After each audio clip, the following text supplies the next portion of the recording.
Good afternoon and welcome to On the Spot Motorsports Media. I'm your host, Mitchell Gunter, right along with Robert Simpson. And tonight, Tim Butler joins us. And I tell you what, Tim Butler is probably one of the best bracket racers that is out there. Over, I think, 540 wins. In this car alone. In this car alone. Yeah, in this one car. Yeah, so it's pretty amazing. We're going to talk about all the track championships that he has as well. So we're looking forward to the conversation. But before we get started, we're going to run a couple of commercials. So we'll be right back after these messages. Reliability to drive thousands of miles. Confidence for those who fly high. Redline oil products give you the power to crush the competition. And a track record of being the best. Redline oil products. You push it to the limit, we'll protect it. Ready to take your engine to the next level? Scorpion Racing Products delivers precision-engineered, high-performance rocker arms that dominate the track. 100% CNC machined in the USA with aerospace-grade aluminum for unmatched strength and durability. Our rocker arms handle extreme conditions with multiple ratios available to fit your needs. Backed by our exclusive lifetime warranty. When performance matters, choose Scorpion Racing Products. Proven, reliable, unstoppable.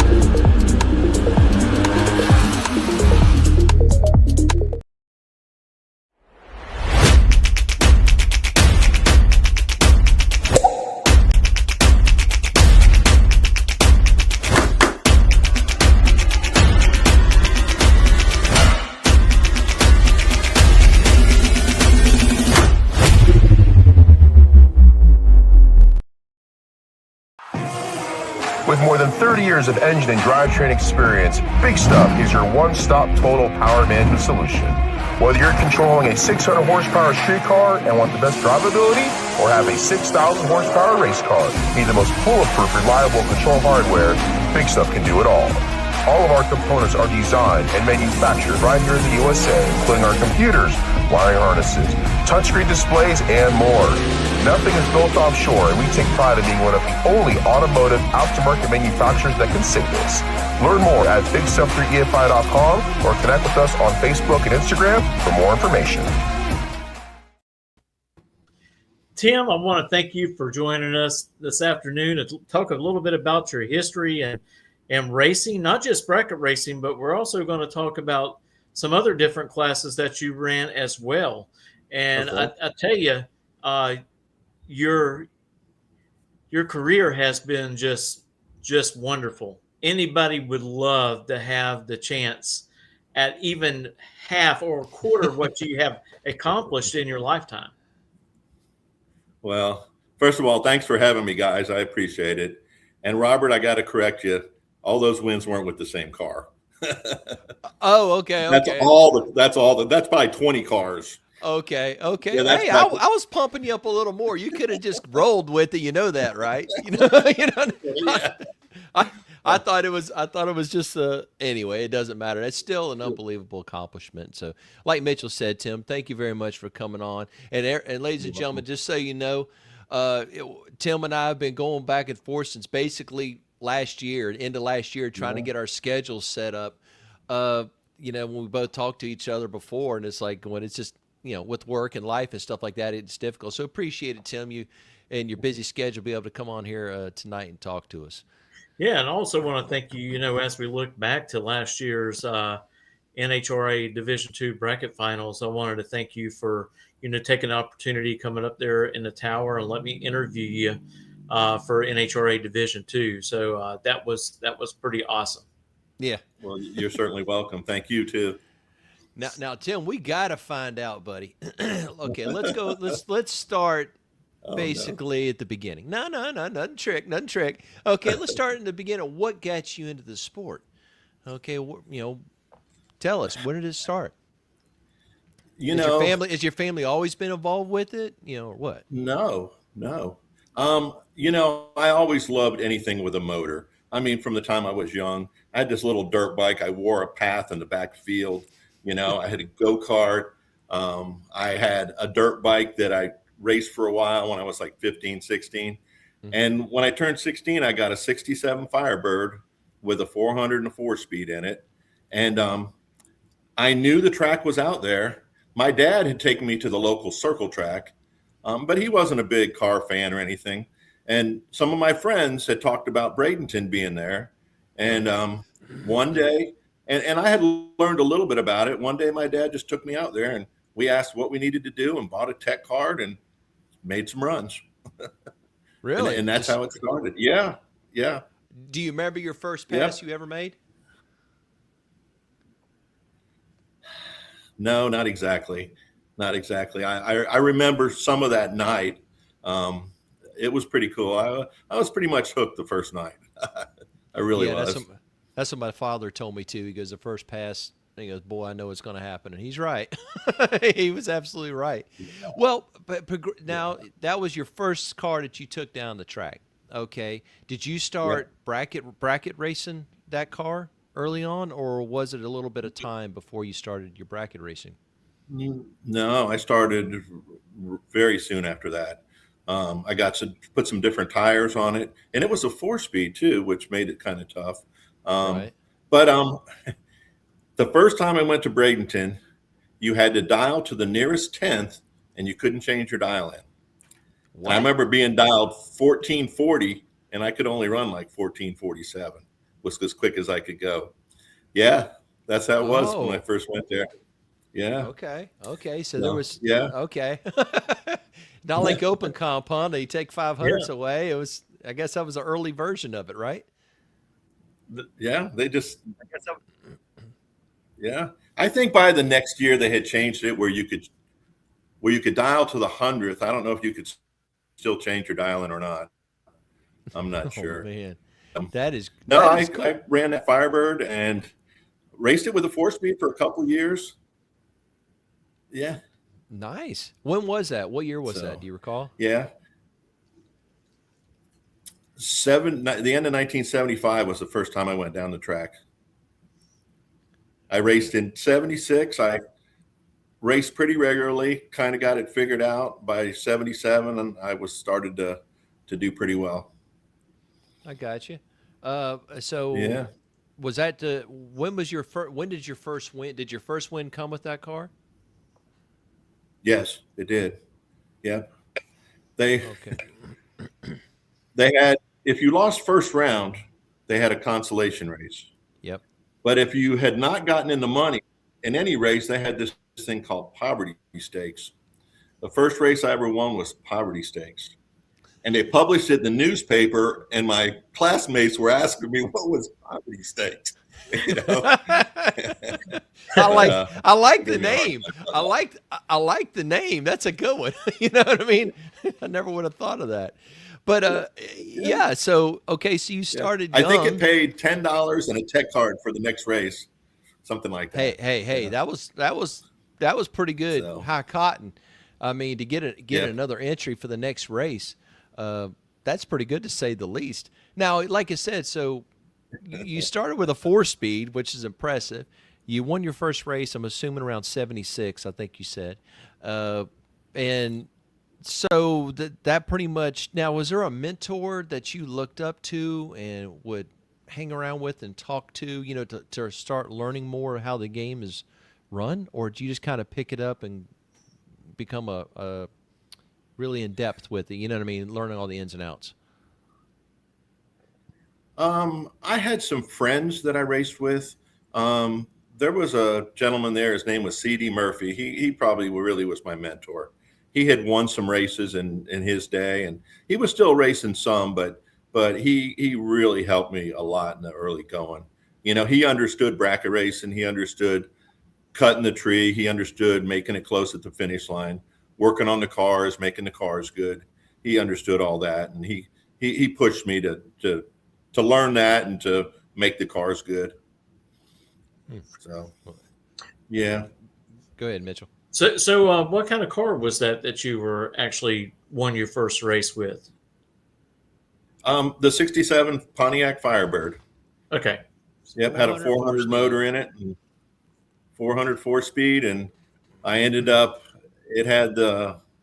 I don't remember if it was a 10 or a 12 bolt, but I broke it several times and ended up putting a 9-inch Ford rear in it, and eventually took the 4-speed out and put a turbo 400 in it.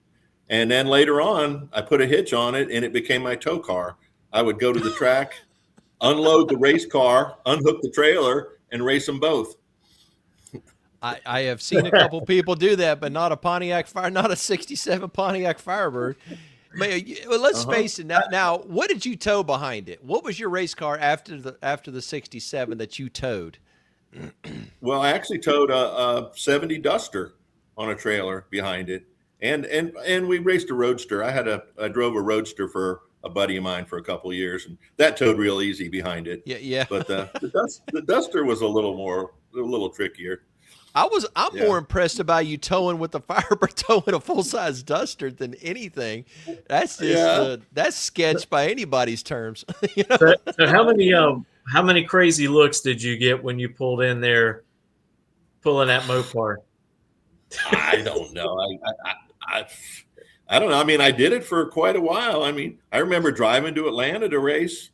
Towing that Mopar, driving to Miami, Hollywood, sunshine all over. So I guess everybody got used to it. I don't know.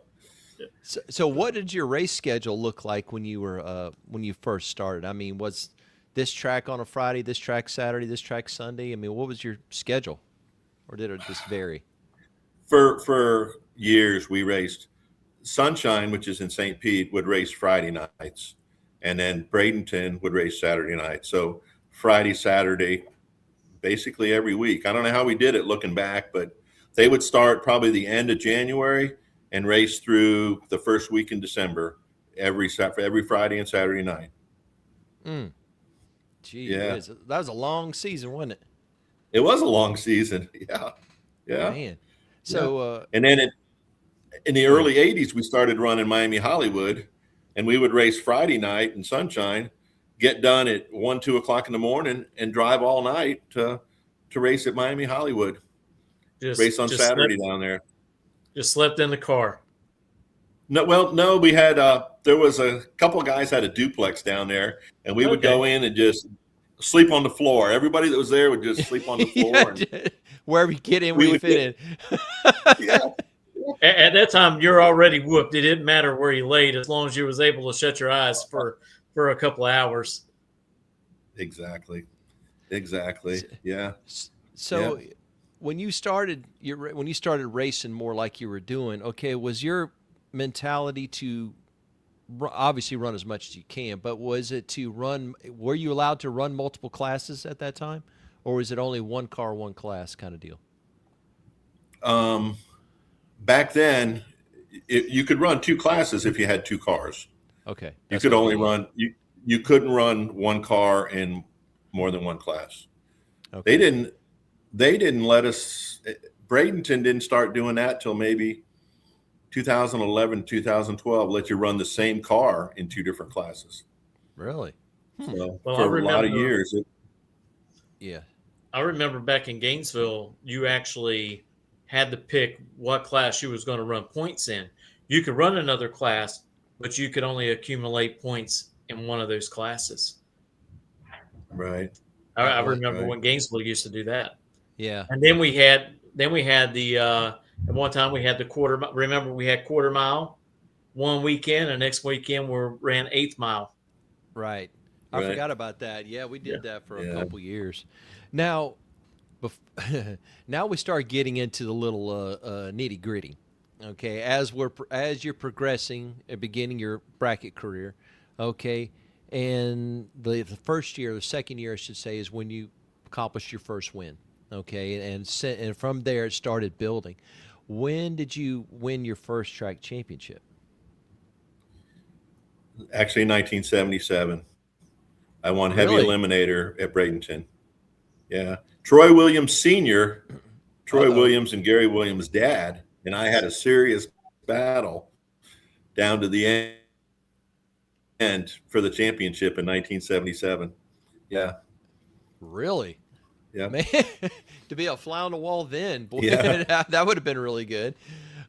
So literally you started in 75, first win in 76, first track championship in 77. That comes from hard work and determination. That's for sure. Now, since then, you've progressed, shall we say, and I'm saying that very, very with a smile on my face, because from that time to now, you have accomplished an amazing amount of stuff. You clarified with me and told me to this point, if I'm correct, you've earned 33 track championships since that first one in 77. Is that correct? What's that? I lost you there for just a second. Oh, sorry.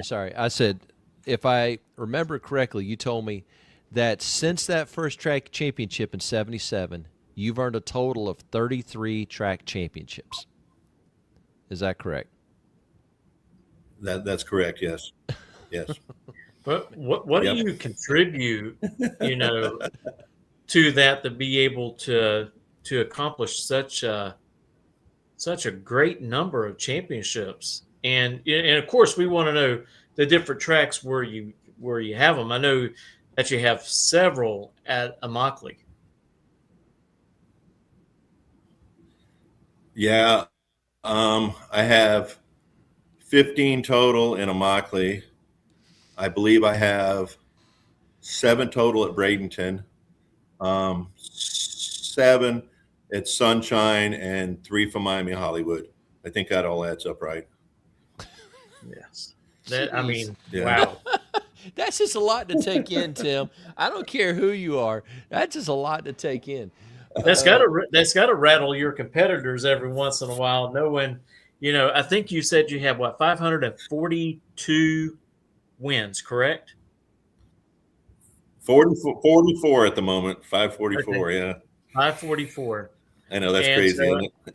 I know that makes a lot of people nervous when they go up to you there on the tree, and you probably give them a little bit of jitters, and there are probably quite a few people have went red trying to beat you off the line because you are pretty daggum sharp on the tree. Yeah, that's an understatement. Yeah, they go after me. They are, sometimes they hit it though, Well, and I want to say something too. Yeah. Go ahead. I have raced for 50 years. It's hard to believe, but I've been running for 50 years. So that's a lot of years. Well, and I tell you what, Tim, honestly, looking at you, it doesn't look like you've been doing it for 50 years. I mean, you look fit, you look spry, you know what I mean? You got a good positive way about you. And it shows. I mean, you come back, get in one car, go from one, go to the next one, and you're steadily going. So our compliments to you. I said, whatever your diet is and whatever your exercise regimen is, it's working. And share it, because we could use a little bit of winner's luck over here. Oh yeah. I just have a little bit. I have a little bit too much of it. I have a little bit too much extra down here. Well, feel free to share. Feel free, and it's all good. But Tim, tell us something else now. Okay, you've earned those, and now you've earned them at those different tracks. But also recently, I learned, which I got this from you. I missed it. You've also won national championships in, I believe it was Top Dragster, or was it Top Sportsman? National title. There's a slight delay. Did you win? You won a national championship in IHRA, correct? Top Sportsman. In Top Sportsman, okay. So you've won a national championship in Top Sportsman. I believe you finished number 2 in the world in Top Dragster one year, you told me. Okay, then you've won the NHRA Division II. In IHRA, yep. Correct. And then you've won the NHRA Division II title, I think it was 3 times. Was it 3 times for the NHRA Division II bracket finals? 3 times. Okay. Yeah, and I won one IHRA bracket finals too. Okay. Yeah. And then I believe you won a national title one of those years, correct?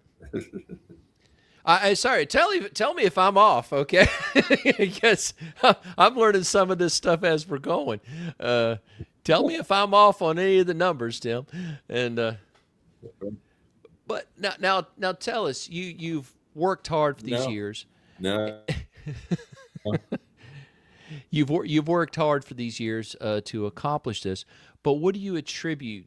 What do you attribute to it? As far as what I'm saying is it that, hey, on game day I'm leaving everything alone, or do you, like, on off days I'm going testing? There's a certain thing I want to accomplish with my car. Are you constantly practicing in the car, or what is it?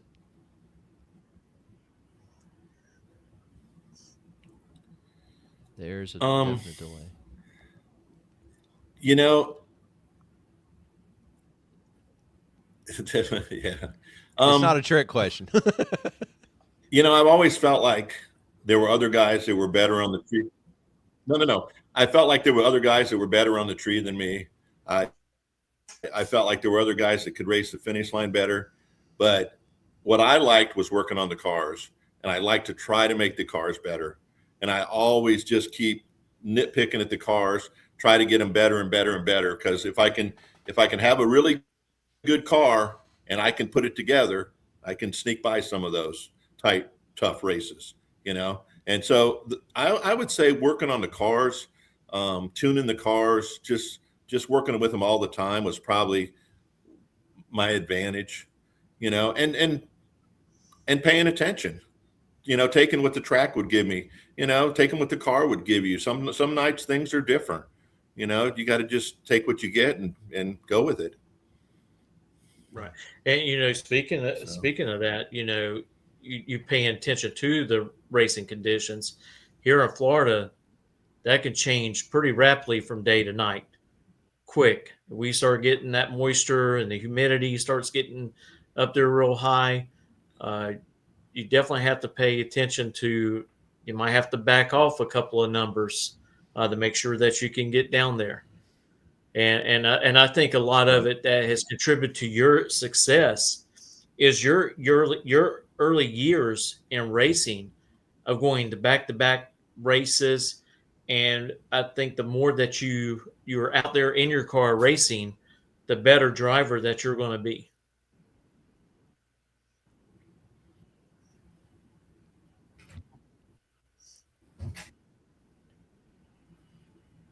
Well, yeah, I think so. And quite honestly, I mean, years ago, the equipment wasn't as good. The tracks weren't as good. We had to set the cars up with soft combinations and really work with them to get them consistently down the tracks. And now I think the tracks are a lot better. I mean, we have better tires, we have better fuel systems, we have a lot of stuff is really improved from what it was. So Yeah, I think sure. that helps. But just, I don't know, just paying attention to the conditions. I mean, they do change, you know. Right. Well, and the best thing for anybody, and I know you probably have about 30 of these laying around somewhere, is keeping up with all the conditions and everything, and keeping track of what you're laying down every time that you go down the track. And because you never know when you get in a situation, which you've probably experienced at one time, come in late, don't get a time run.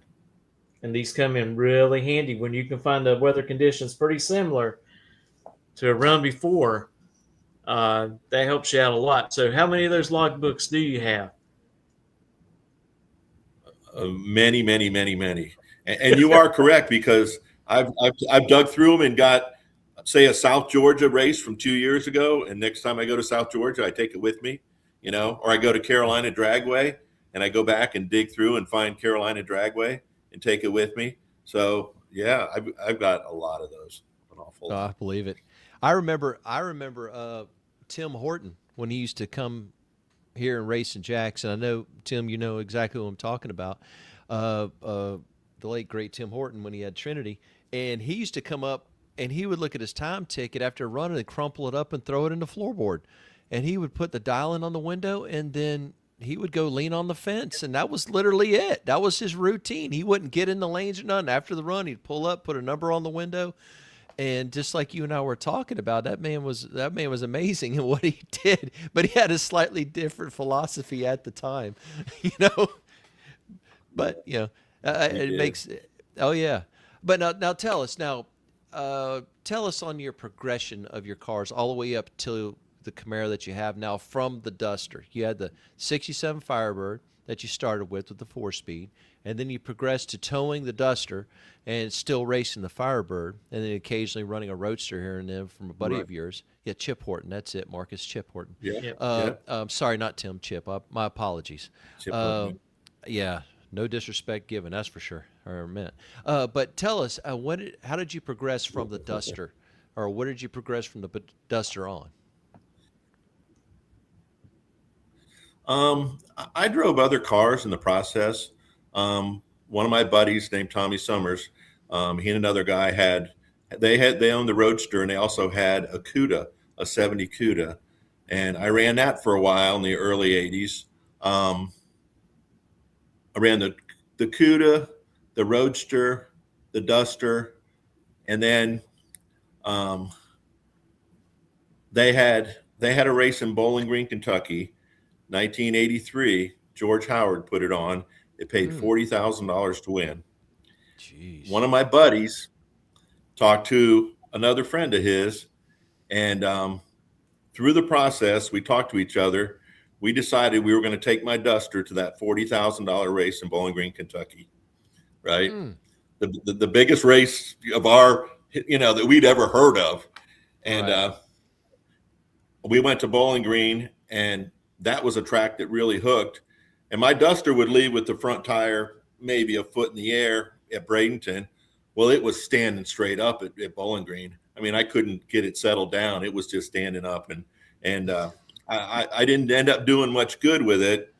But the guy I went with, his name was Ken Cray, and he owned a couple nightclubs, and they did a lot of concerts. One in Jacksonville, one in Sarasota, and he told me one day, let's go look for a dragster. And so we found a dragster and painted the dragster. At one point I had the dragster, the Duster, and the Firebird.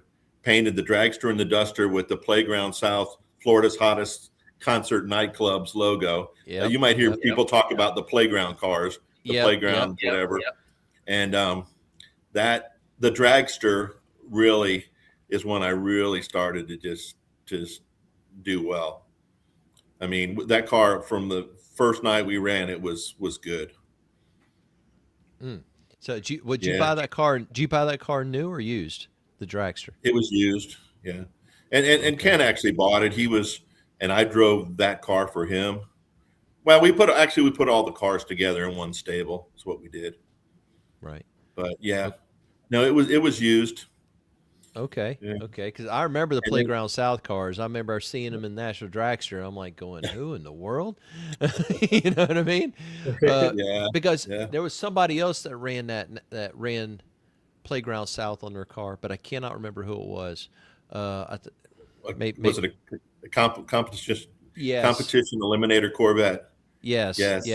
That's what it was. I want to say it was like a 66 or 67 Corvette, something like that.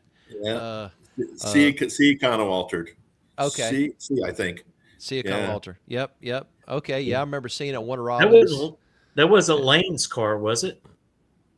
Chris Lane? No, it was somebody else. Anyway, it'll come to me later. It'll drive me nuts. I'll have to do some research on it myself. But okay, go ahead. Yeah, his name was Rick Lancelotti, and he was actually involved with the Playground South that was in Jacksonville. He was a partner in that one, and then he got the Corvette and ran competition eliminator with it. Yeah, it was fast too. I mean, he put it together. It was like 50 under, so it was pretty good right off the bat. Which at the time was very fast.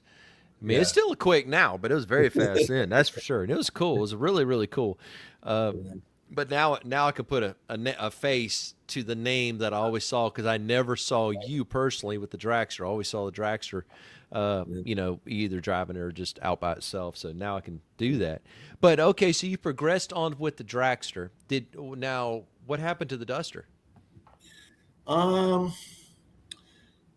It's still here local, and a friend of mine owns it. But I sold it in, I think it was like the end of '86, I believe. Sold the Duster. We sold the dragster somewhere in that same time period too. Yeah. Any of those cars you look back, you wish you never got rid of? I wish I never got rid of the Firebird. I wish I would have kept it. I was getting ready to say, of all those you just rattled off, it's like going, 404 speed Firebird. I'd have to lean towards that one, but that's just us.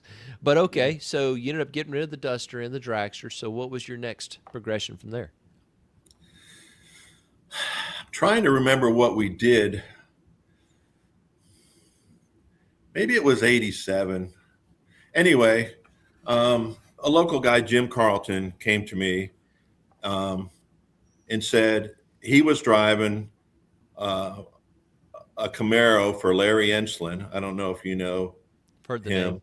But and he had the small block dragster, and he asked me if I wanted to run the dragster in Top Sportsman, which was the quickest 32 qualifiers, and then you run off bracket style. So in 1988, we set out to do that, and never had used a delay box before. I had tested with one, but never really raced much. Had a delay box in this dragster, a 3-digit delay box, no thousandths feature, so you could only change it 100th at a time. Right? Jeez. And okay. So this was it went 790s, 170 or something like that. I don't think I ever led the points until the last race, and we went to the Texas Motorplex, and I won the race at the Texas Motorplex to win the championship, Top Sportsman. Talk about being dramatic, Tim. Jeez. Now tell me how many races did you win up to that time? I think I'd won one national, maybe 2 or 3 points races. Okay. Something like that. Yeah, so you were obviously really close leading up to it. Clearly, you were close. Right. Yeah. Okay. Now, was that a naturally aspirated setup, or did you run nitrous on that one? No, naturally aspirated. Single 4-barrel, 2 4-barrels. I think it was a single 4-barrel car. I think no. That's pretty cool. No, I think it had two. I think we had 2 carburetors on a tunnel ram on it. I believe. Still, that's quick for a small block naturally aspirated dragster. I mean, that is quick. And so you won your first IHRA World Championship. Okay. Yeah. First and only. But at the moment. Yeah. You know what I mean? Okay. And now, please continue on as far as the progression of your next weapon of choice. 89, I drove. There was a guy in Orlando named Frank Anderson, had a Nealon Parks car, and it went like 770s with a big small block in it. And I raced that for a while, and then just raced a couple of my buddies' cars. That was pretty much it for like 89. 90, I teamed up with another guy named Bob Kuntz. We built another small block dragster, and for like 90 and 91, we ran the Top Sportsman stuff again. Yeah, won several national events, won several points races. No more championships though. But still, you're like going, won several national events. You're downplaying that, but you look at that class. That is a hard class. There's a lot of heavy hitters as far as competitors that ran back then. Yeah. There were, and now, a lot of guys going fast too. I was getting ready to say, were you pretty much quicker in the class, or were you about middle in the ET of the class. I was about the slowest one. Really? I was constantly, I was in the bottom, probably the bottom 6 or 7 of the field almost all the time. These guys most of them were dialed, 7.0s, 17s, 720s. Yeah. They didn't know what to do, did they? Yeah. But that was before they had crossovers on the delay boxes. So you would just have to, if you were leaving second, you just have to just subtract the ETs and do all that stuff on your delay, wasn't it? Yeah, and that's when, and you had to cross to the other side of the tree too, which was really tough sometimes. Right. Really, really tough. Yeah. Yeah, I mean, looking back on the dragster and the duster and all that stuff, I foot braked all those cars all those years. I mean, until 88, there was, roadsters, dragsters, everything. We didn't have 2-steps. We didn't have air shifters in most of them. And just foot braked them all. You foot braked a dragster? No, that's something I don't hear about too much. Okay. So I could see that. I like it. I personally like to see very, very quick cars. Yeah. Foot The braking. playground actually had a big set of big front tires for it. Oh, really? Is that the ones that had the full size, like 510s or 550s? The front runners, typical front runners, like what's on your Camaro. Is that what was on it? Yep, exactly. Yeah. Okay. I do remember seeing a car, that had that. Did Ricky Smith run in that class? Is that where you competed against Ricky Smith? Yeah, he did. He didn't run there very often, but he ran there occasionally. Usually, just driving somebody else's car. Ricky Smith ran pro stock most of the time, right? But he did dabble in Top Sportsman a little bit. Yeah, I just remember running him one time at Darlington. Did you get the best of him? Yeah. Did you get that one? Okay. Yeah. I figured I had to pull it out of you. You can see that big old smile on his face. Yeah, exactly. I knew the answer. I just had to pull it out of you. For anybody listening to this, like, yes, Tim did win. That was the point of that one. Now you were trying to be kind of modest about it, wasn't you? Right. Yeah, it is what it is. Yeah. So you've progressed through the Top Sportsman and that in the dragster in the early 90s. Okay. Right. Now, where did you what vehicle and stuff did you progress from there? In the mid 90s, I just drove different cars for different people. I didn't really until the mid 90s. I started racing with another guy named Frank Ravella, and he had a dragster, and we started running together. He would actually, I raced the car for a while. He would race it some. Then I put together the Top dragster, and we would put the Top dragster in his car in the same trailer, run Top dragster. I would run Top dragster, and he would run Quick Rod. Okay. So yeah, and then I drove. I've never owned a Ford, but I've probably raced 5 or 6 different Fords in Fun Ford and NMRA, and I've raced a lot. Actually, probably more. I think it's more like 6 or 7 Fords, but I've run a lot of Fords and run those races. I've driven a lot of cars over the years.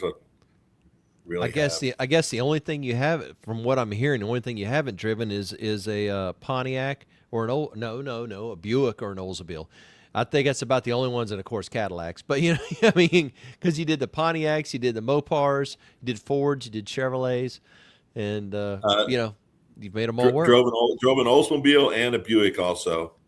Okay, I drove both of those. I drove both of those. Okay. What about a Cadillac? Have you raced a Cadillac yet? I don't think so. Okay. I don't think I got one. You need to get you a CTS-V and just bring it out there and just run it one time. Right. Go rent one. Well, yeah. You just put that in your book, But okay, so you're progressed on now. I think you have a special story about the current dragster that you race now, correct? Yeah. Well, we won that one. And yeah, we won that one. Well, let me back up a little bit. Yeah, please. Yeah, no. in Really. in like 1999, there was an engine shop in town called Audi Perfection Racing, Mhm. and they did blower motors. They wanted to go 200 miles an hour in super comp, 890 at 200. Right. Nobody had done that yet. There's been a couple guys that have done it since then. Right. And I got with Ben Worthy at Worthy Race Cars and told him what those guys wanted to do. And he says, well, I can build you a 254-inch chassis that'll handle 1,500 horsepower. And so I got with Ben, got with Audi Perfection Racing. I was already working with JW Performance Transmissions, was working with Bo Laws. Anyway, put together the top dragster, and it went, at quickest I went with it was 663, 204. But yeah, so ran that for a couple years. Like I say, we finished second in 2001 for the IHRA World Championship. Gee Top dragster. whiz. Yeah. Now, was that associated with Jim Audi out of New York? Yes. Yep. Okay. Okay. Yep. So when you said blower motors and Audi Performance, like going, I know out of New York, Jim Audi was the master of blower motors. So blower combinations. So that completely makes sense. And then you working with JW and Bo. Now, and then when you brought up a 200-mile-an-hour super comp car, the first one I remember was, I think, Spar, that had the B&M Performance. John Spar. Had the B&M Performance blown big block, and that was their thing on the national stage to run 200 at 890. And they did it. I know they did it. Yeah, I think several they did, times. So it sounds like you did it before them. No. We didn't even. We never even actually put the car in super comp. We just went straight to top dragster with it. That was their goal, but by the time we got it all together, I think they'd already done it. So we just went straight to top dragster, and I don't know if I would. I don't know if I'd want to run a super comp car 200, because as long as it would have to be on the stop, I mean, that would be ridiculous. Yeah. You know better than I. It's like, I don't want when that thing lets loose. Have you thought about going back and running any IHRA races? What's going on now with the Outlaw Series and the Sportsman Series that they have, kind of rejuvenated. Yeah, I really like that series when we ran it in the past. The only problem is most of the races are too far away right now. Mm-hmm. Seems like, but yeah, I like it. I don't know. We'll see. Follow it and see what happens. Right. I have heard that Daryl Cuttle is looking at wanting to open up a track in Florida where they'll be able to use that part of their series, their professional, series. So, I really hope it does happen. I want the best for IHRA, just like I want the best for NHRA. And I think both sanction bodies, they can both survive, especially if they run their programs on different weekends. I mean, we've already see it now that professional drivers are jumping back and forth from NHRA and IHRA events, especially when they're close together. But I think it'd be a great opportunity for you to go back and get you some wins back over there on the IHRA side. Yeah. Well, I'm sure a lot of people just want you to go to it. A lot of people just want you to go to a race that they're not at. Okay, I'm just going to say it. There's a lot of people that want that. Okay, I mean, just on the competition side, you look at the entries list and go, "Oh man, Tim Butler's going to be there. We're not going there this weekend." and he's doubled up. Okay, never mind. So you had a six. The first race. Go ahead, Tim. Go ahead.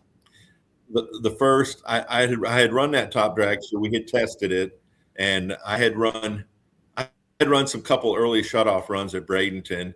Went I don't know 710, 690 something maybe, and then we went to a 8th mile points race, and everything was good for my first national event, and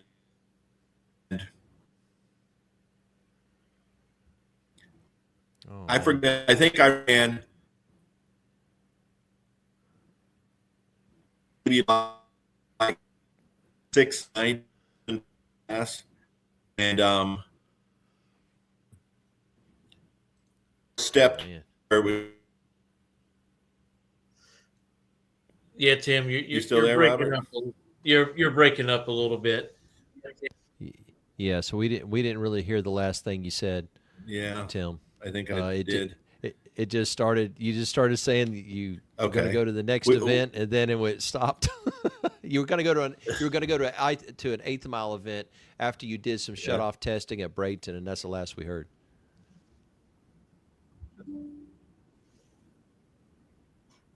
Right, right.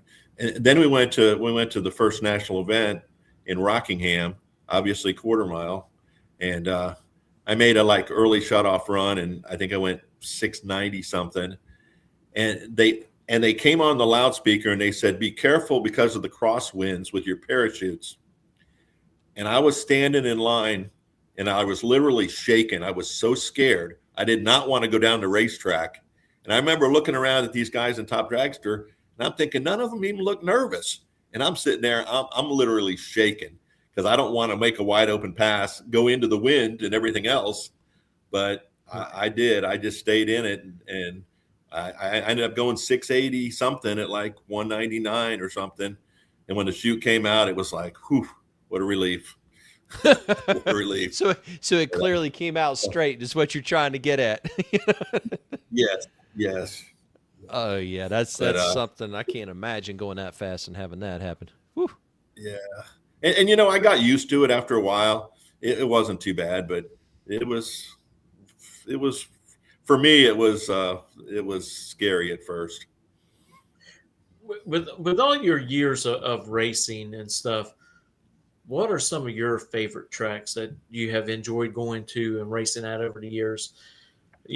It would Rockingham be on that list? Because I think what the new owners have done there, they're going to bring back a whole lot of great stuff, a lot of great racing back to that facility. Right. Yeah, I mean Rockingham has always been one of my tracks that I enjoyed going to. I always thought Bristol was the neatest facility just because the way it's laid out. And I ran the old Bristol, before they redid it. Some reason Jackson, South Carolina has just always been a good track for me. Douglas, Georgia, I like to run there. The old Douglas, Georgia track. Yeah. I got a question to come back to that after you get finished about Douglas. Yeah. I mean, I think that's probably about it. How close? How many close calls did you have at Douglas of ending up on the circle track? Did you have any? Because I tell you what, the shutdown area pretty short, and I know I've been standing. I've been there, standing there watching during test and tuning going on out there, and the guys are popping the chutes. I mean, early. Yeah. To just be able to get the car slowed down after they go through the traps. Are you talking about Jacksonville? No, Douglas. Oh, Douglas? Douglas, yes. Jacksonville was the same way. Jacksonville had the circle track. That was my track. That's the one that had the circle track at the end of the drag strip. So, but you could go over the berm and end up on the other side there in Douglas. Yeah. Really? Yeah, I went off the end of Douglas a few times. I do remember that. Real quick. Yeah. Well, you had a little bit of clearance before tree line, so you're okay with that. But did you go run Jacksonville much back in the day? Occasionally, only most of the time it was if we were traveling to someplace. We would stop by there on Friday nights, run there, and I remember many times going into the circle track. Just up and over and turn around because I think because I was running one of the dragsters and it was going low 5s, 5.0s, probably 490s. Oh yeah, you were going circle tracking. You were. I started there working the ticket booth when I worked there, worked my way up to the starting line. But yeah, I just many a times just Friday night or whatever, just watch somebody just shuttle off towards the end, and I'd be on the radio, hold up, because you'd have to determine the rear light, how tall the red light was. If the red light was normal and you listened, and it's like, okay, you still heard the engine running, like, all right, they're good. But if you heard that light come up or make a motion it shouldn't make, you're like, hold up, we got to go look. Yeah. And so, because, it's pitch black down here. If you had chutes on your car, you had to start pulling them out at 330 feet. I mean, close. Hey, I did witness, and I was there on the end when they used to do the Night of Fire at Jack's, and as short as it was, jet dragster, and a guy had a radar because he didn't believe the speed. Okay, and he was there at the finish line by me. That thing went 200 and some change. Okay, and got it stopped and was out before the first turn off, or before the turn off on the track. Wow. Exactly. I was more impressed by that, and I think the guy was just terrified. That's why he got out of it so fast, but he got it stopped. But you progressed, like I said, through your top sportsman through, but you've kept racing through a variety of cars, all the way up through the 90s. Okay. And now from there to here, go ahead. I was going to say, and I slowed way down in different periods, in the 90s, even in the early 2000s, I slowed way down, just raced locally some. And actually, I haven't traveled a lot in many years. I mean, we try to pick 2 or 3 races a year and hit them. But actually, I bought the Camaro in 2005 just to be a foot brake car. And then I ended up running it in Super Pro, and probably more Super Pro than anything. And then in 2012, I won the Summit Super Series points at Bradenton in both classes with the Camaro. Won it in Super Pro and Pro. And I had been running, my partner now, Ed, I had been running his dragster a couple years, but just in the Winter Series stuff. We'd run Snowbirds or South Georgia or just a little bit of stuff. Right. And so when we had to go to a division race for the Summit Super Series program in Jackson, South Carolina, and you had to be in the final there. Well, I couldn't run the Camaro in both classes there. So I called Ed and said, can I borrow the dragster to race in Jackson? Mm-hmm. Well, I ended up winning with the dragster in Jackson. And then we went to Memphis and we ran quarter mile in Memphis. And that's where we raced for the Summit Super Series championship. And so. And that's where you earned the dragster. That's where we won the dragster, yes. Yeah. So then you hand the keys back to his, like going, thanks. And then you took the brand new one. And, no, we were partners in it. No, oh, yeah, I know. Yeah. How did they give it to you? Did they give you the car right there at the event? Yes. How did you get it home? Well, here's the funny thing. I said to Sharon Ramlow, who worked for IHRA, I said, is there any place where we can store the car? She said, no. I said, what about the trailer it came in? She said, it's going to Texas to do something else. I said, does that mean we need to figure out how to get it home? She said, I think so. And we had a banquet after the race at the track. And at 11:30 at night, we went on the loudspeaker and asked anybody going to Florida that could haul a car. And we found a guy that had a stacker. He had 2 cars, but he could put both of them on the top or the bottom. And He took the dragster. We drove it over to the trailer and loaded it. It was turnkey. Unbelievable. As I just thought about that. Yeah, if you want a car, how are you going to get it home? It does kind of put you in a little bit of a predicament. Oh yeah, it does. Yeah, but I mean, I know you've seen some crazy people stacking stuff in trailers. Still how people put them dragsters side by side on the bottom. I still don't know. I still don't know how they do. But I'm like going, oh my gracious, man. But you got to do what you got to do. So you won that car. That's the one I typically see you in whenever you're running Top Bulb, right? Yeah. And actually, I'm not running it right now. My neck, I hurt my neck, and we got another driver in it right now. So okay, I didn't realize that. I saw it at Gainesville, and I just assumed it was you.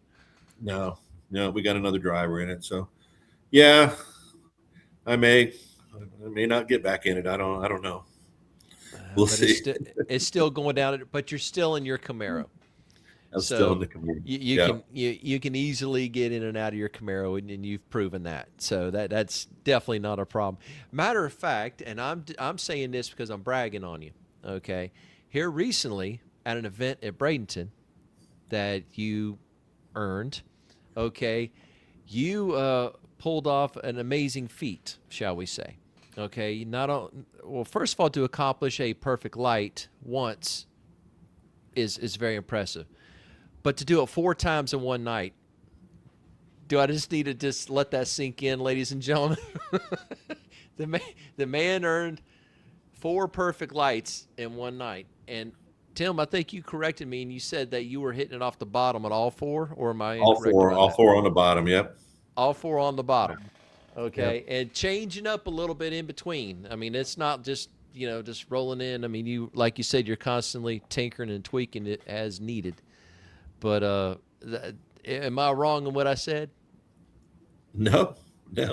Okay. I mean, I was running 2 classes. I was in Pro and Super Pro. 2 of them were in Pro, and 2 of them were in Super Pro. But that's even more impressive because you done it in 2 different cars. Well, no, same car. Same car. You just doubled entered. Okay, right. No box. That's that's the thing about it, Mitchell, is no box. Yeah. You rolled in there, and you I think you said you had one time running Pro. I think you said, and then you didn't have a chance to do a time running Super Pro, something like that. That's why you didn't try the box. And then so just rolled in and let it eat, and it worked out. Yeah, I even verified with James Thompson. I reached out to him. I said, "Hey, buddy, am I wrong? Did he do a couple of them?" He says, "Oh, no," because he was on the mic that night. He said, "I went back and looked. It was 4." I said, "Oh my goodness." So, yeah, I think you're doing just fine, Tim. I don't think your neck's hurting you at all. Your thumb's doing fine. Now, Tim, I must ask, what in the world is it that you do as a career? Because I think you said you do not race for a living. Am I incorrect, or is that right? No, I don't race for a living. No. Okay. No. What in the world is it that you do? Well, let me back up for a minute. I did from 1985 to 1995. I did race full time and didn't have a job, but I still worked. I had work I could do when I was home. But I did focus. I took those 10 years and focused on racing those 10 years. So that was as close as I got to, and I survived. Yeah, you made it somehow. I survived. You made it. Yeah, don't start with that now. Don't start with that, Tim. But from then on, what is it that you do for a career? I work for the school district in Sarasota County. Yeah. I work for the safety and security department. Oh, boy. Yep. And you got your hands full. How many schools that you got in that district? 52 schools. Okay. Yeah, you definitely got a full-time job. Yeah. And of course, y'all are really busy right now because y'all trying to get everything repaired and changing out cameras and doing whatever you need to do before school comes back at the end of August. Yeah. And I've got a good job, and I work with some good guys. It's a good place to work. It's enjoyable. And that's a lot of people don't have that in their jobs sometimes, but yeah, I'm fortunate there too. Really. That's true. What does the guys think about your racing career and how many wins, the track championships that you have? One of the guys is always picking on me. Oh, you didn't win this weekend? What's wrong? Oh, you're washed up. You're all done. Yeah. You're like going, yeah, okay, I kind of deserve that one. Or yeah. You kind of want to hand the steering wheel and say, you go try it, buddy. Right. Yeah. Yeah, I've always got a kick out of those people armchair quarterbacking it, but for sure. But okay, so that's interesting to say the least, because Mitchell has a government job also, and I work for the city for the power department in JEA at Jacksonville. So we all work with big companies with big districts. So we understand. You got to handle 52 schools. I don't have to handle 52, but I handle 5 zip codes out of 33. We got 33 zip codes in Jacksonville. So I handle 5 zip codes and all the permitting and stuff like that. So I'm quite busy in what I do. And Mitchell's got like what, 5 counties? Something like that? Yes. Alachua, Levy, Gilchrist, Union Baker, and Bradford. So yeah, we got nothing going on either, so we can relate to that. But I tell you what, Tim, what's the rest of your racing schedule tentatively look like for the rest of the year? Probably run the last 2 races at Bradenton. Maybe run the last race at Gainesville. I don't know. Run the bracket finals. Try to run the Mini Million, the Fall Brawl. Yep. The New Year's Nationals. Yeah. There's a Thanksgiving race at Bradenton. Yep. It's the bracket racing version of Snowbirds. It's the birds. And I think I don't know if there's any other races at Bradenton or not, but once we get into October, it'll get pretty busy, I think. Yeah. Well, and then you have the Night of Fire. You get the Night of Fire at Gainesville as well. Okay. All right. That's coming up later. Yeah, like you said, you got your dance card could be quite full from October on for sure. Yeah. But Tim, I wanted to ask you a question from your experience. Let's say somebody is coming into the sport, okay, and they just getting started in it. What kind of advice would you give them? Let's just say that they're starting literally with a street car, whether it be in Sportsman or junior street or whatever like that, but they're starting fresh and new. What kind of advice would you give them on somebody starting? Well, first I would say ask a lot of questions.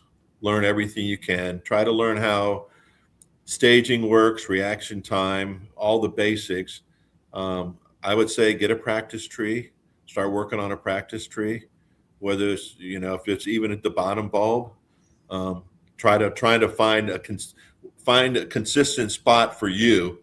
My son used to race juniors, and he sometimes he would try to leave early, and I said, no, just find a spot that's consistent for you. When you come back and tell me that's my spot, Dad, I hit the tree, that's my spot, and we'll adjust the car. Mm-hmm. So I would say find your spot, practice, and then learn. And I don't know. I practice probably, make as many runs as you can, but then learn to work on the car. I think there's a lot of people that don't know much about the cars. Right. Even little things can make a difference. The tire size, front tires, rear tires, maybe a little gear change, if you got to go deep to cut a light, maybe you work on the car to make it leave a little harder, Right. But okay. That's what I'd say maybe for a start. And now, so you pretty much go ahead, Robert. I was going to ask you on the flip side of that. Let's say somebody, a racer, is in a slump, whether it be on the starting line or finish line. Okay, and of course, you know how we all at times are our own worst enemy. They understand what's going on, but they're trying to get out of whatever the slump it is. Are you talking about me, Robert? I'm talking about me, Mitchell, okay? I'm just not naming names, okay? You know that finger point, there's one going this way, but there's 3 or 4 coming back, okay? Hey, so. You've won what? You've won one this year, haven't you? A runner-up? I've 2 runner-ups and a win. I've been fortunate. Yeah, see, there's nothing wrong with you. Good job. But you don't about me. But you don't know about the rest of the events that I had my teeth kicked in. But anyway, we ain't talking about all that. But I'm talking seriously, Tim.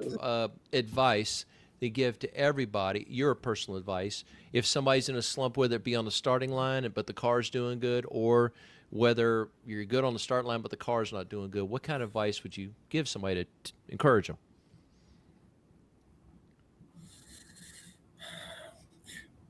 What I always did was make little changes in the car, just not major stuff, but just enough of a change that made me either focus or do something a little different to try to get out of a slump.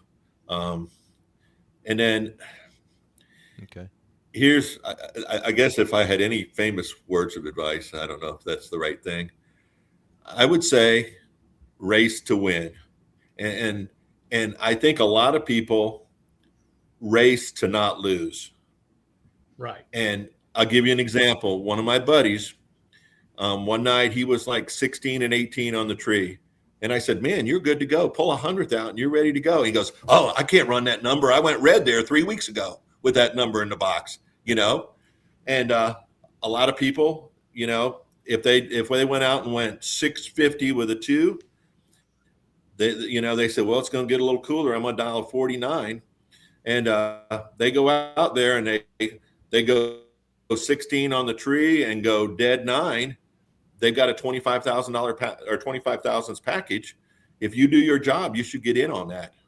You know, I think a lot of people race to not lose, and they don't drive aggressively enough. Okay, that's exactly. I mean, it bites me a lot, but I go after it. So you answer my question. Be aggressive. Years ago, just walking in the staging lanes, and I was doing really well at the time, and a young gentleman that I had a race. I want to say it was second round. He says, I'm racing you. I've already lost. I says, no, you've lost because you got it in your head that you're going to lose. Right. It says you always think positive, that you come here to win, not to lose. Don't ever let that get in your head. Right.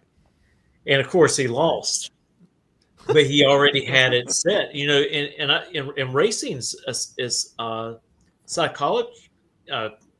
What's the word I'm looking for? Psychology. Psychological. Yes. So if you have that negative thought, well, you're going to do negative things. And that's just not a track. That's everything in life.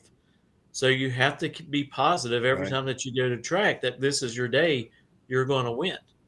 And if you don't beat yourself up about it. Look at your ticket, write it down in a logbook, contemplate what things that you did differently and what things that you did the same, and write those things down. And when you get home, figure out what led you to that. Was there an insect in the car? That's happened. Hey, it happens. I had one get in my helmet. I had one get in my helmet once. Because if you're sitting there in a tree and something flies by your face, you know, it'll screw you all up. You know, how the light is reflecting on the tree itself. You know, sometimes I'm better racing during the day than I am at night. So I have to kind of change it up. My lights get a little slower at night. A lot of people's lights get a little slower. So what do? You just bump in a little bit deeper. But you got to take all of those little things and put them down. And I think, you know, talking to Lyle Barnett over the years, I think the number one thing that is really good for you to do, and he taught me this, he says, if it is 90 degrees outside, go put your fire jacket on, put your helmet on, everything, get in there, buckle up, and sit in there about how long it will take you to get out of the staging lanes to go through the water box and stage the car. And he says that way you're preparing yourself every time for whatever conditions that may come up. You may be sitting in the car longer, and you cannot let those things trigger you to have a bad reaction time. So you need to practice those easily at home when you're not at the track. And it kind of does make perfectly good sense. Right. Sure does. Yeah. And Tim, I got to ask you, and I like your advice as far as not only run your race but be aggressive. Okay, but whenever you did hit those Just perfect look at live, Brandon's comment. best craps teacher out there. You play crap? You play craps, Tim? Do you play craps? Yeah. You do? Okay. I got to cut. I gave Brandon a real quick lesson in Vegas, and I think he went and won, I don't know, a lot of money one night. Oh, jeez. Okay, that explains it. Okay, Vegas, that explains it, Brandon. Okay, now, Tim, I like what you said as far as being aggressive. Run your race, but be aggressive. Okay, now, that particular night that you hit those reaction times, did you change your philosophy or anything like going, okay, I hit it good, but did you change how you approached it, tire pressure out a little harder on the button with the thumb, and still mentally hitting the same spot? Did you do anything like that to try to keep from going red? Well, I mean, I did. I tried to just stage real careful, and I actually did try to push a little harder on the button in the final. And that just, I didn't expect it to be triple O, but it was. I thought it'd be, at least 3,000 or 4,000 slower. But yeah, I was trying at that point to adjust a little bit. I was not trying to stay on a triple O. Yeah, because I was getting ready to say one. You're like, all right, I got the buy, but then after that, you're like, whoa, hold up. So, okay. So, but you mentally kept the same. Obviously, you mentally kept the same spot on the tree. And I'm just Yes. repeating what you said so that when people hear this, you're hearing what Tim is saying. He has a spot on the tree and he is keeping it there, but he tried to, if needed be, adjust things a little bit. Where he staged the car, gently staging it, holding the button a little harder, etc. Well, my main adjustment is RPM, just going up and down with RPM. I have a grid in the car and I can move at 50 RPM, but yeah, typically I just lower the RPM 50 or 100 or 150 or whatever. Sometimes going into the night, if the tree is real bright and it's dark, sometimes I'm raising the leave 200 or 300 RPM. I can easily go 40 on a really bright tree at night, Right. So, I mean, especially as I get, older. No, but, mature. The word's mature. Mature. The word's mature. That's you did that again. Stop it, Tim. He's like, what? But also tell us, Tim, who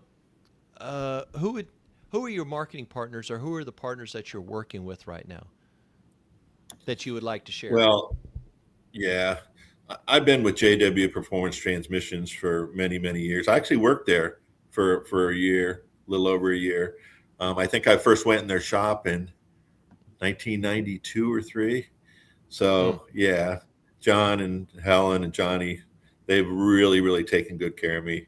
I worked with BLP Products with Bo himself way back when, and Joe now. Yep. Those guys since the late 80s, actually. Mickey Thompson tires have had those on for a long time. And then those are probably the main ones. Got a motor builder, Mike Broadway and local here. All Pro Tire helps me with slicks and a lot of that stuff. That's another thing. I mean, if somebody's getting into racing, I think they need to build relationships with manufacturers, especially like converter companies, converter and tranny companies, that kind of stuff. Agreed. That stuff is really critical. Agreed.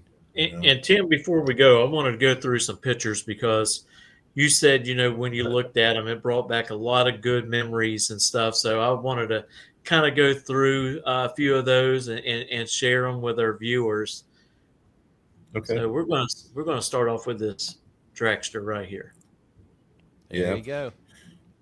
That was the playground dragster. Yeah, that was actually the first dragster. I shouldn't say that. I drove a front motor dragster for a little bit, but that was the first dragster I raced, and actually, and I foot braked it even unless we were running Super Comp. We were foot braking that. I won the first Moroso 5-day 10 grander with that car, 1983. Really? Won 10 grand with that car. Yeah, we'd only had it together for about 2 months, and was a good car. Good It's car. a sharp looking dragster. Yeah, it is. Yeah, It is. yeah. It was a neat paint job. Yeah, those playground Sure style was. paint jobs really were cool. Aha! There you go. There's the old Firebird. That's the first car I ever went down the track in, and I pretty much raced it for about 10 years. And it was except for the first or the last year or two, it was a street car the whole time. And it went most of the time it went low 14s. I had it going 1370s and 80s for a while, but I made probably thousands of runs with that car. A lot of runs. Man, and with a 4-speed for through the first part of its life, that's impressive. The first like 2 years, 3 years, 2.5 years. Yeah. Yep. Man. Yeah, another picture of the playground dragster. Yep. Yeah, we had a big set of front tires and a small set of front tires for it. And most of the time I ran the big front tires, which really, really helped on the starting line. I never told anybody this, but it made it kind of, if it was windy and we had a crosswind, it was kind of a handful to drive. You had to be careful with the big front tires on it. Yeah. I guess the air got up underneath the car, but it was a little bit of a handful to drive. Huh. But okay. Yeah. Yep. Yeah. There's the Firebird in at Moroso. Was fortunate enough to win 2 days there. The guy up top, his name was Richard McFarland, I believe. He was from Yucca Valley, California. He drove that car all the way from California. He was a staple at the Moroso 5-day for several years. And then Mike DeRosa was one of our local guys I ran in the bottom picture there. Yeah. Man, I like to have that Pontiac wagon. Oh, yeah. Oh, yeah. Look at there. Yeah, there's the top dragster car. Yeah, we had IHRA would only let us run an 871 blower on it, but it was really a fairly mild motor. It was a 509, 11-to-1 motor. I mean, it had good pieces in it, but boy, when you crank that blower up, it was a lot of fun. The burnout and the first 8th mile was really cool. Like I said, I never really liked that mile an hour that much. Going 200 was just, I don't know, never got used to it. Yeah. Epping, New Hampshire. That was an IHRA national event. I tell you, that's kind of ironic about that. If you look at the date, it says September 7th through 9th, 2001. I actually flew out of Boston Logan Airport September 10th, 2001, 1 day before the hijackers.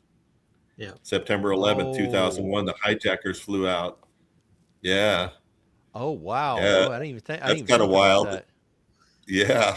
Yeah. And actually, the car was in my buddy's rig, and they had a problem. They had a injector line start leaking on the motorhome, and they were stuck in a rest area in North Carolina. Remember, everything was shut down. All the planes were grounded. Everything was grounded. Yeah, for 3 days, they couldn't get any parts or anything. So they sat in a rest area in North Carolina. But yeah. That's the day we won the dragster. That's the car in the back was Ed's dragster that I drove. And this race was quarter mile, which we didn't race much quarter. The car was going 770s. Mm-hmm. By the way, it's not very easy to stand on a dragster like that. I was getting ready to say that. I was impressed by that alone. I was like going, is his feet? Yeah. Oh, I was like, man, that's pretty brave. That's a little risky right there. But it was definitely moving around, but that was a phenomenal weekend, really. We actually had some problems with the car, and when the wind light came on in the final, I felt like I melted in the seat. I just kind of sunk down in the seat. There was a long shutdown in Memphis. I just coasted down there, went around the corner, and I had not gone and looked at the car. A couple of people said, "Did you look at that car?" And I said, "Nope, I'm not going to go look at it." Right. But think about racing. Yeah. So that's what I did. Focus on the racing. Yeah. It's you've clearly done that. You really have. Well, I tell you what, Tim, thank you again, buddy. Thank you for coming on here and sharing with us a little bit of your story.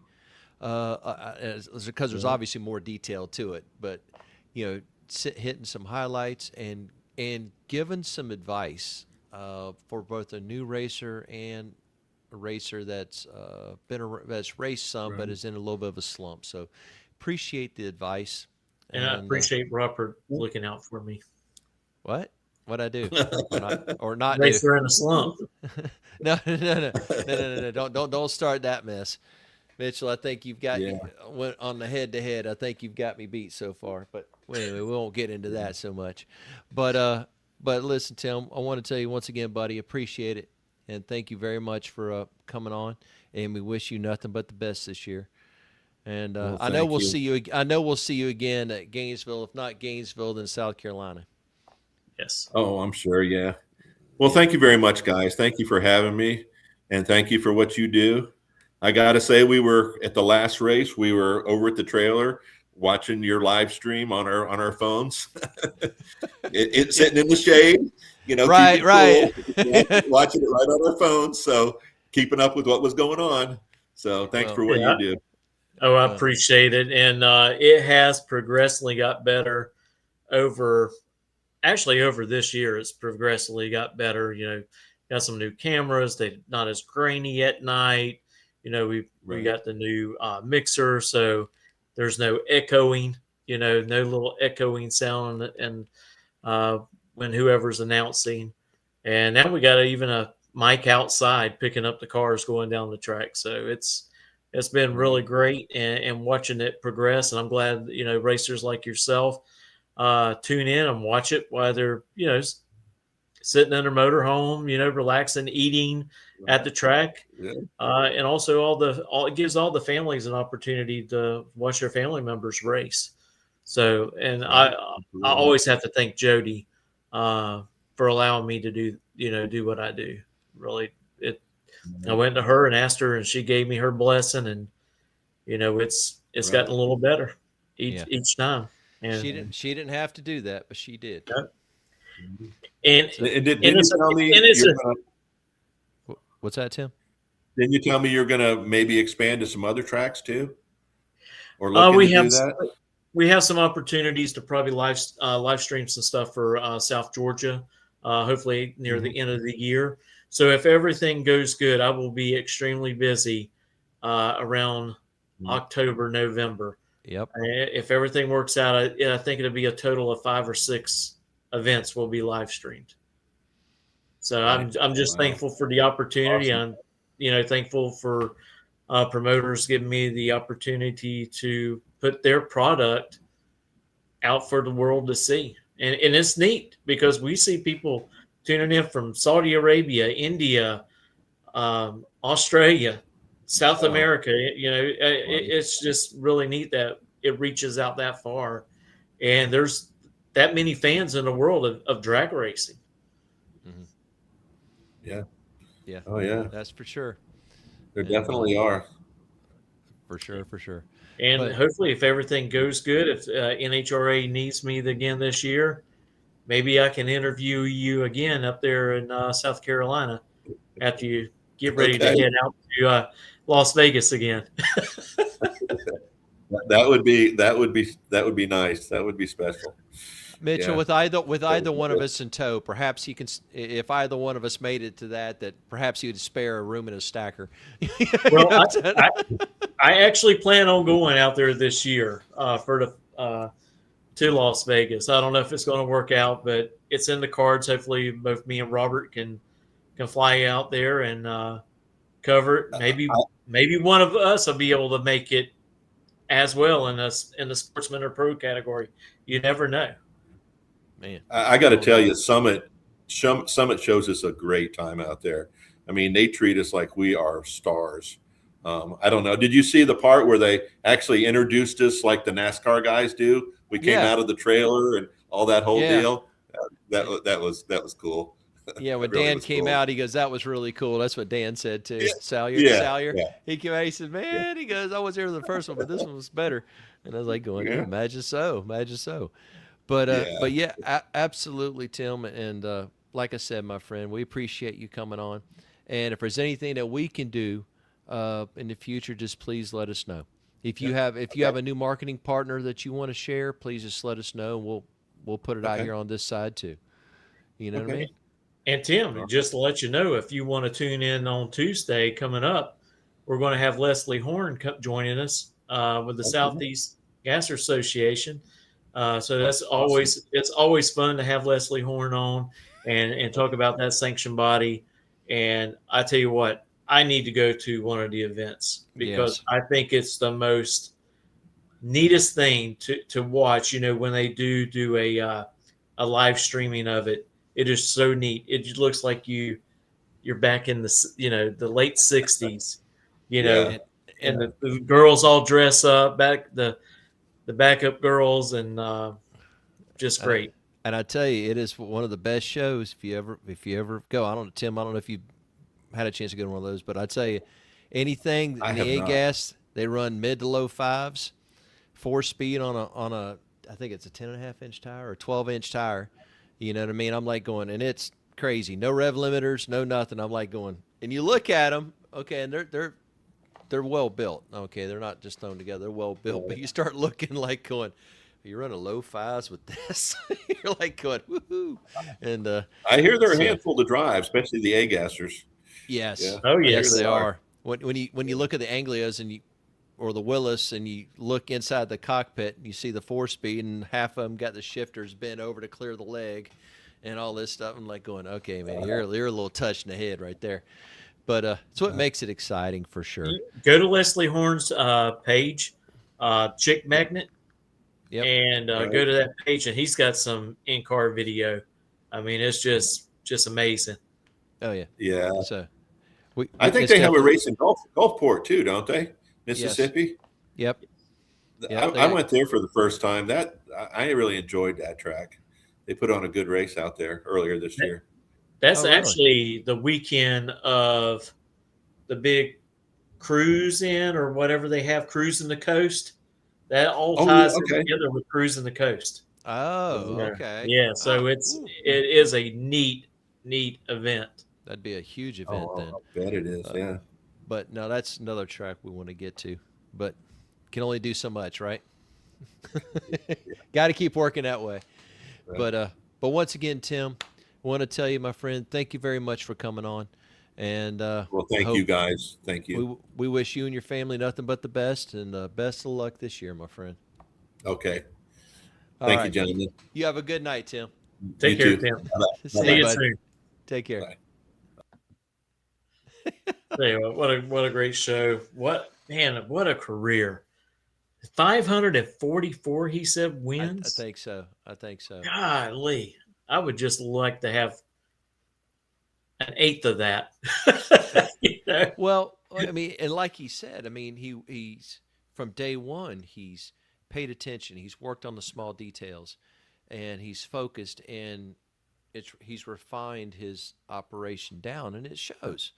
And so, I mean, you can't do nothing but tip your hat on somebody that just works hard.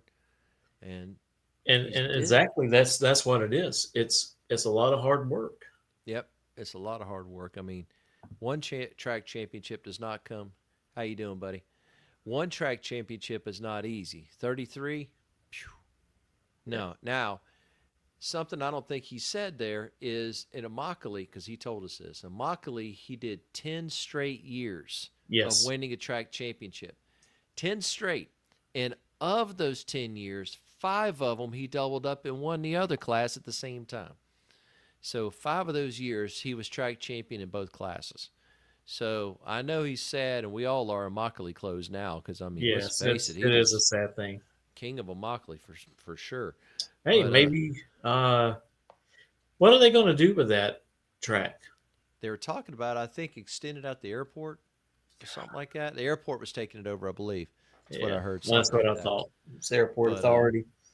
But I tell you, if anybody's up around Callahan, the July 4th weekend, Callahan Dragway is supposed to have a grand opening. They did a little soft opening, a burnout contest, but they're supposed to have a grand opening that weekend. I got to look on their schedule and see. So if anybody's up this way during that time of the year and they want to go over and watch some racing at Florida's newest racetrack, they need to go on over. Hey, I wonder if we can get a hold of Mr. Hicken and see if we can get him to come on Thursday before the 4th. Maybe.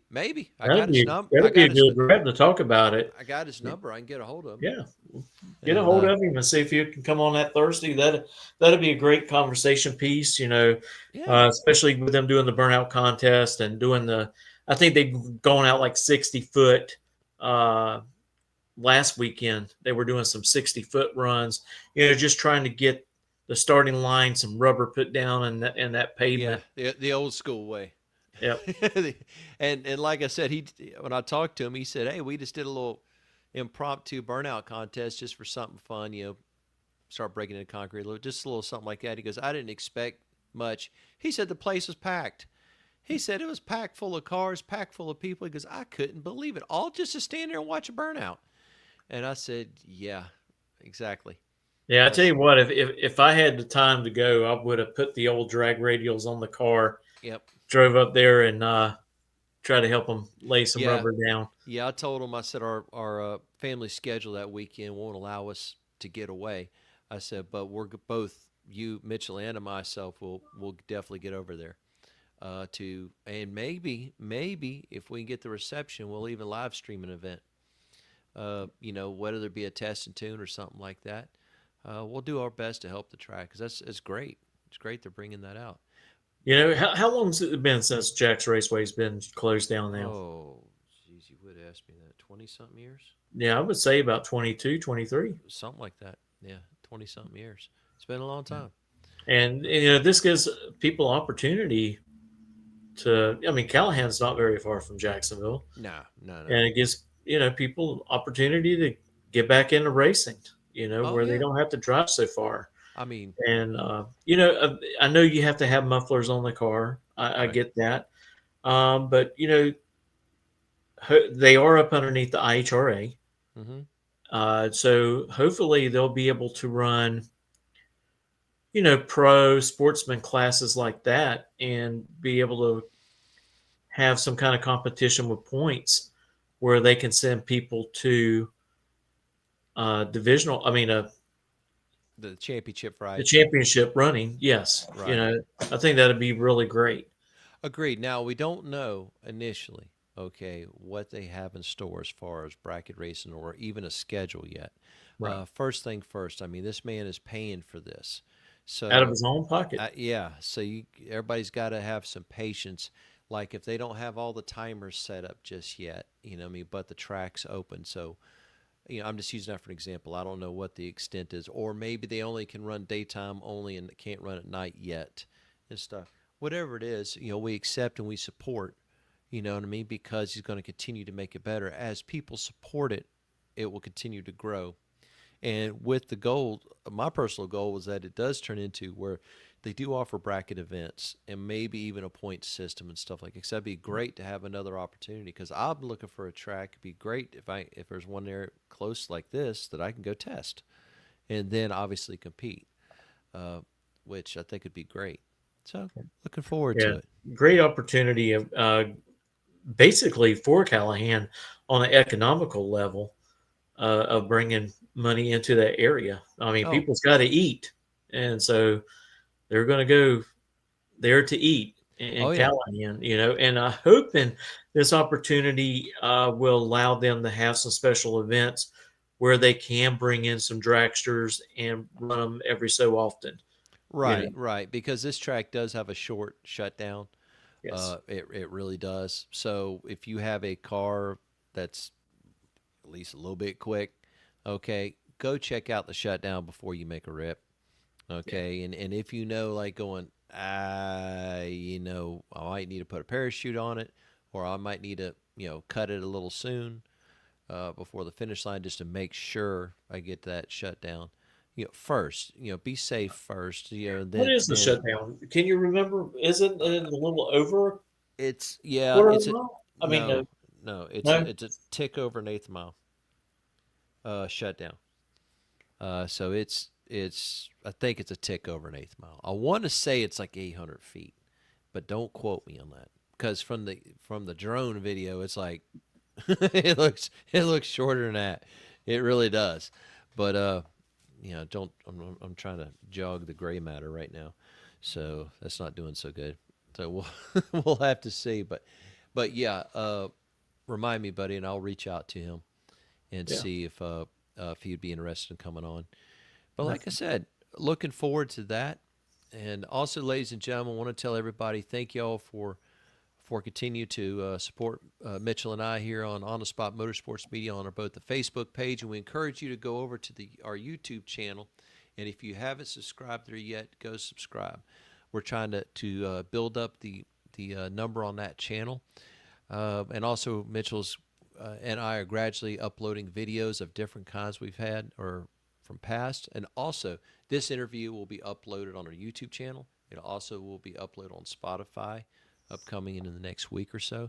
But also, we want to thank the people that work with us here at On the Spot Motorsports Media, including Redline Synthetic Oil. We appreciate them. They make a wonderful product. They are racers for racers. Mitchell and I are running in both of our vehicles, and we've known people for years to use their product with great success. So we encourage everybody to go over to Redline Synthetic and see what they can do for you. Go check out Scorpion Racing Products, located in Ocala, Florida. Hey, they can take care of your Valtrain needs. Give Zach and them a call, and go online. See what products they do offer for your car. I guarantee you won't be disappointed. So, Scorpion Racing Products. Absolutely. And we also are working with the wonderful people at Big Stuff Total Power Management. I tell you what, Mitchell and I, we did an interview with them. We've seen some of their products in action, and we have some upcoming guests coming on who run Big Stuff exclusively in different sportsman classes. And I tell you, they can handle all your fuel injection needs, whether it be one-offs or a standard OEM style setup. They can handle what you got. Plus, they got monitors that'll work with any kind of data log or dashes. They got new dashes, and they got some really, really nice stuff. So we encourage you to go check out Big Stuff. Yeah, they had two drivers last weekend running in the IHRA race that actually won. So, yeah, what's the gentleman's name in the Mustang, in the Top Sportsman Mustang? You talking about the Florin? Yep. Oh man, they have got some stuff going on. They really do. He is one heck of a driver too. Yes, he is, and a tuner. And go ahead, Mitchell. Hey, at GRE Signs, we want to thank Tim Goolsby and his crew for coming on board with us here on the Spot Motorsports Media. I tell you what, GRE Signs, they can do everything that you need. They can do shirts. They can wrap cars. They can do hats. If you even just need something simple like your comp numbers done for your car, they can take care of all of that. But I tell you what, Tim Goolsby is a real big supporter of Gainesville Raceway, and I tell you, they have some great products, and I've seen their work, and it is top notch. And ladies and gentlemen, also, ladies and gentlemen, sorry to interrupt, Mitchell. I wanted to also say that everybody needs to stay tuned because Mitchell and I are working along with Tim, are working on some new shirt designs for OTS for both us, but it'll also be available for anybody who wants them. So if you want to support us, we're going to be able to have a little bit of swag for you. But we're looking forward to a couple of designs back and forth Mitchell and Tim's been working on. They really do look good. So everybody stand by on that one. Yep. And then Larice Motorsports Insurance. They've come on with us this year. The Larice family is a great family. They're racers for racers. And the great, wonderful thing about Larice Motorsports Insurance is they can help cover your trailer, your race car, and the contents of your trailer. And it's not just drag racing. They also work with circle track racing.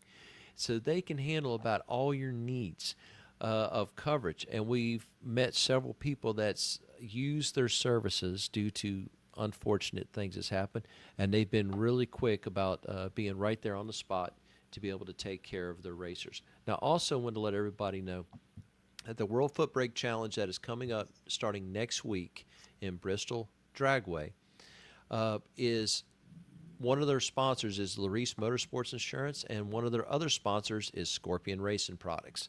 So they're both going to be there on the scene during the live feed, but they're also going to be there to help any of the racers that have a need. So we encourage you, if you're there at that race, to go look them up. They'll have Miss Carr will be there, AJ and Mark will be there with Scorpion. So you'll be able to talk to them about any of your needs. So we encourage you. Now also, that race is going to be live feed, and it's going to have many other companies involved with them.